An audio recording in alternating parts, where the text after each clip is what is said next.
Pemirsa Hidup Sehat, gimana kabarnya sekarang? Apakah dengan PSBB yang dilonggarkan, kira-kira celana makin longgar atau makin ketat ya kira-kira? Nah, kita hari ini membahas hal yang sangat menarik nih, karena tahu nggak mengenai asam urat. Paling sering kita ditanya adalah gimana bisa makan bebas tapi nggak pakai asam urat. Nah, hari ini kita akan bahas mengenai Dr. Samuel Utoro, spesialis gizi klinik, konsultan. Dok, selamat siang. Dan juga bersama dengan Kristal Osiani, rekan saya. Yeay, dokter nih kan tadi kita udah lihat tuh ya tadi konsumsi makanan-makanan apa sih yang untuk asam urat itu. Takut nih dok, soalnya kan kalau misalnya orang-orang muda seperti saya nih dok, takut banget ya.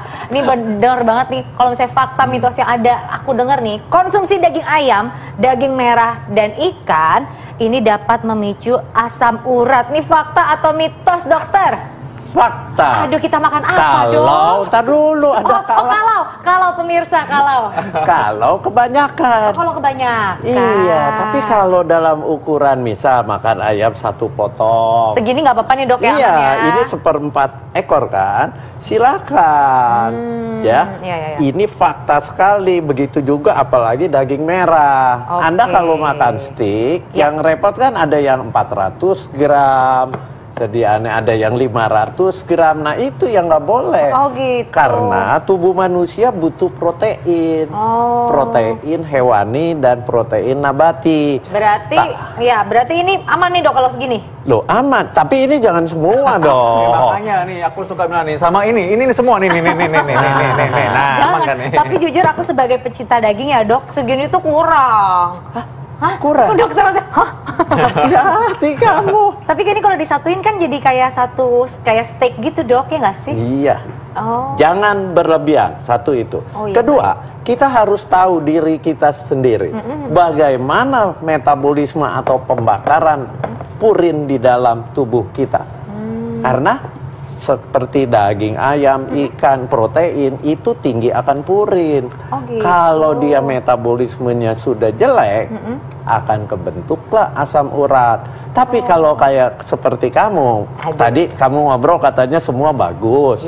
Labnya bagus, aman-aman aja. Oh, aman-aman aja. Aman. Tapi idealnya nih dok, idealnya kalau misalnya kita makannya tuh harusnya berapa banyak sih idealnya? Supaya kita nggak kena asam urat ya kan? Ya, idealnya sesuai sesuai kebutuhan kita. Protein itu sebenarnya sumber protein harus kita asup, kita makan dalam sehari itu paling enggak 60 gram buat jaga kesehatan. 60 gram itu tinggal diterjemahkan. Si ayam 1 potong proteinnya berapa? Sekitar antara 7 sampai 9 gram protein. Begitu juga daging merah itu 1 potong ini antara sekitar 7 sampai 9 gram. Tapi kalau makan nasi padang biasanya makan rendang, makan ayam sama telur langsung jadi satu sekalian. Itu yang bisa berlebihan. Apalagi makan ayamnya 2-3 potong. Iya, aku kalau ke rumah makan padang nih dok, makan rendangnya 2, ayam bakarnya 1, ayam popnya 1. Jadilah lengkap. Tapi kalau metabolisme asam urat kamu bagus, ya no problem. Jadi pernah cek dulu berarti segatnya ya. Yang penting kita harus tahu berapa. Kalau kita nggak pernah cek, kita nggak pernah tahu. Kadang-kadang orang bilang saya asam urat, padahal dia nggak pernah cek. Nah, sekarang ngomong tadi mengenai masakan yang kita bisa makan ya. Kadang-kadang yang enak itu adalah jeroan. Nah, jeroan ini katanya kalau misalkan kita tahu dia memiliki kadar purin yang tinggi dan jika konsumsinya cukup banyak, ini kan bisa mengakibatkan asam urat. Ini fakta atau mitos? Fakta. Belum selesai saya ngomong fakta itu. Iya, soalnya udah gregetan. Jadi ini no ya dok ya, ini tidak boleh ya? Boleh. Boleh. Tapi buat orang yang sehat, tidak metabolisme asam uratnya normal, tapi jangan berlebihan tetap. Gitu. Itu. Jadi jangan terlalu takut juga. Waduh, saya nggak boleh ini, nggak boleh. Gara-gara kok sendinya agak sakit. Kalau agak sakit udah pikirannya, wah asam urat nih. Belum tentu. Kalau misalnya orang-orang asam urat nih, kira-kira berapa banyak tusuk sate dok untuk dimakan? Yang idealnya? Yang idealnya jeroan, yang penting mindsetnya harus dirubah dulu. Anda sudah ada gangguan asam urat, Anda tidak boleh makan jeroan. Tidak boleh ya? Tidak boleh, itu mindset.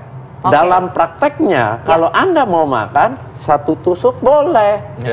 Iya, jadi ada limit batasnya dan itu menyesuaikan dengan kondisi tubuh kita. Nah, kalau misalnya nih dok, ceritanya nih, misalnya saya asam urat, makanlah 2 tusuk usus ini, terus udah gitu karena takut, aku netralisir lah dengan buah, dan juga aku netralisir dengan sayur, bisa nggak dok? Bagus sekali. Oh bener. Bagus, tapi ya tetap jangan kebanyakan.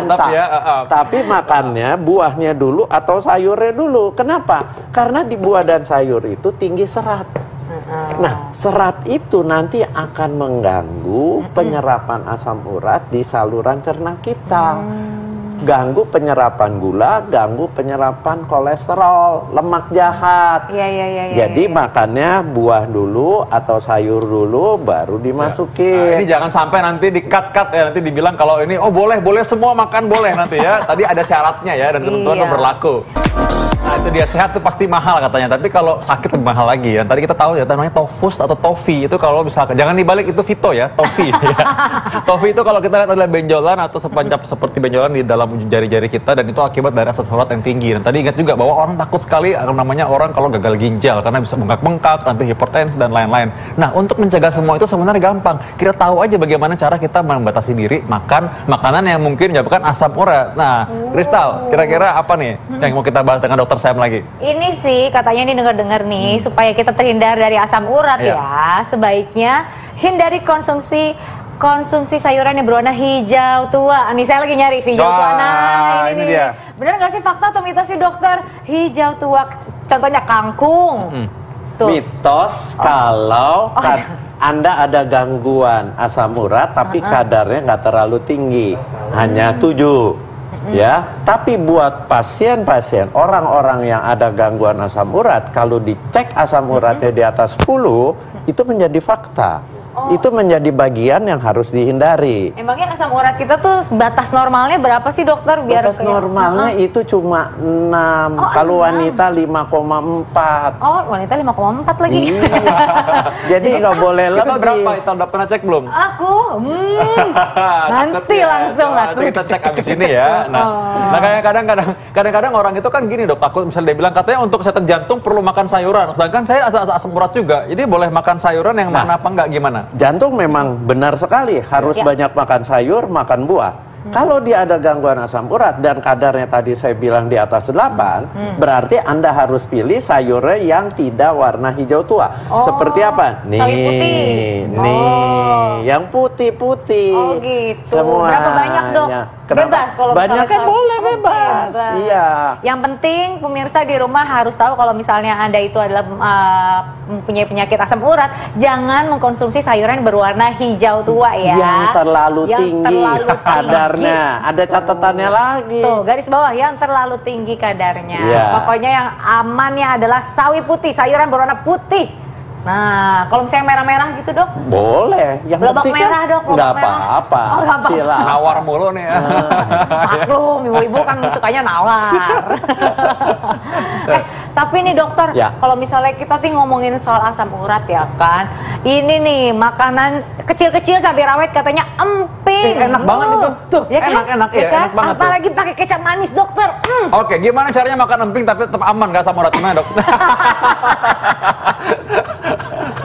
Gimana dok? Ini kelemahannya, orang makan emping itu nggak bisa sedikit. Betul. Kremas terus dicocol sama kecap dimakan atau dikasih garam dikit dia makan. Nah, emping itu memang salah satu jenis tumbuhan yang tinggi purinnya. Jadi ini fakta atau mitos? Karena dia terbuat dari melinjo kan? Melinjo, nah, betul. Ini fakta. Hati-hati, apalagi Anda makannya dalam bentuk emping. Kalau cuma melinjo di sayur asam, Anda mecahinnya dia udah susah. Paling sedikit nggak apa-apa, tapi begitu dia ngegado emping, di situ yang menyebabkan asupannya berlebihan, terjadilah penumpukan asam urat. Kalau empingnya larut dalam soto kan udah larut, kita nggak lihat lagi empingnya. Iya, nggak sengaja dok, nggak sengaja. Sama aja. Nggak bisa kita itu berapa emping yang larut dalam soto. Sama Berapa banyak dong dok boleh makan empingnya? Emping kalau cuma di soto, paling tukang sotonya masukin 4-5 lembar emping yang kecil-kecil. Yang yang nggak boleh biasanya makan soto itu udah soto ada emping, minta tambah emping dong 1 piring, dikasih sambal, dikasih kecap, sambil makan soto sambil makan emping lagi. Apalagi, itu yang berbahaya. Apalagi nonton-nonton sinetron ya kan, ada wah sepiring melinjo pakai kecap manis. Pemirsa Hidup Sehat semua yang lagi sedang mangku toples emping tolong masukin dulu semua ya. Aduh, oh ini dok, aku juga dengar-dengarnya dok, ini konsumsi kacang-kacangan nih bisa mengakibatkan sakit asam urat. Fakta atau mitos dokter? Mitos kalau dia yang tadi saya bilang, metabolisme asam uratnya normal. Jadi kalau buat orang-orang yang metabolisme pembakaran purinnya dirubah menjadi asam uratnya terganggu, benar makan kacang dibatasi, tapi misal Anda makan gado-gado kan pakai kacang. Iya. Boleh. Kenapa? Karena dia jumlahnya kan dibatasin. Yang nggak boleh itu nonton bola sambil ada toples isinya kacang kremas. Oh gitu. Kalau nonton basket boleh nggak dok? Sama aja. Basket juga lama. Kalau peye dok, peye. Peye kacang kan itu enak banget dok. Peye kacang kalau cuma peyenya 1 lembar seukuran gini boleh. Tapi kalau peye taruh di toples juga terus rasanya yang renyah garing, dia nggak berasa, kremas hampir setengah toples, itu yang nggak boleh peye kacang. Gitu. Oh ini jadi ayam kremes ya ini. Ayam kremes. Nah sekarang oke deh, tadi kan semua makanan yang memang kita udah curiga nih makanan nggak sehat, tapi kalau makanan yang kelihatannya sehat nih, tadi kan sayuran hijau udah, kalau buah-buahan warna hijau itu boleh nggak? Apakah itu aman dikonsumsi pada penderita asam urat? Ini fakta atau mitos? Boleh. Boleh. Boleh. Fakta jadi dok. Mitos dong. Mitos. Kalau dia boleh. Yang tadi kan bahaya kalau ada buah-buahan yang bisa menyebabkan asam uratnya tinggi. Nggak ada. Buah-buahan silahkan makan. Walaupun warnanya hijau ya dok? Semua aman. Apel warna hijau, makan nggak apa-apa. Kenapa? Karena seratnya juga dia tinggi. Tapi kalau misalnya kita udah kena asam urat nih dok, walaupun rasanya tuh agak sedikit nyeri-nyeri manja ya dok ya, itu katanya bisa ngilanginnya tuh dengan cara kita olahraga sama makan buah. Fakta bener, bener gak sih dok? Nih langsung fakta mitos aja. Bener gak sih dok? Nggak bisa. Soalnya kadang-kadang nih dok, saya mau curhat nih dok, kadang-kadang nih dok suka agak-agak nyeri gitu, apalagi pakai heels ya kan? Iya. Itu sih cuma otot kakinya, kamu dipijat-pijat. Jadi orang nih suka salah sangka nih. Ada kerasa pegel-pegel, linu-linu di kaki, di sendi, terus pikir, asam urat saya tinggi nih. Terus mulai dah menghindari makan. Enggak, bukan begitu. Yang penting Anda periksa dulu penyebab pegel-pegelnya apa, kayak Krista. Pegel-pegel mungkin aja, lihat aja sepatunya haknya seberapa tinggi. Itu pasti dia pegel. Habis pakai dalam hitungan jam. Jadi belum tentu asam urat. Jadi jangan takut, jangan keburu takut dulu. Kita harus tahu dulu kondisi tubuh kita bagaimana. Ya, pernah cek dulu. Itu usia aja kali mungkin kita lihat. Oke. Makasih dokter. Kita sekarang tahu bagaimana cara kita memilih makanan. Nah, habis ini tuh kita ada makanan yang memang katanya dari ramuan tradisional. Ini katanya bisa, kira-kira bisa nyembuhin asam urat nggak ya? Bisa nggak ya? Tapi katanya nih dia itu manis-manis kayak aku, ya kan? Nah, tapi ini rempah-rempah Indonesia yang legendaris. Nah, kita akan langsung meracik di meja hidup sehat yang pastinya ini untuk mengatasi berbagai penyakit. Kira-kira apa ya? Makanya jangan kemana-mana, tetap di Hidup Sehat.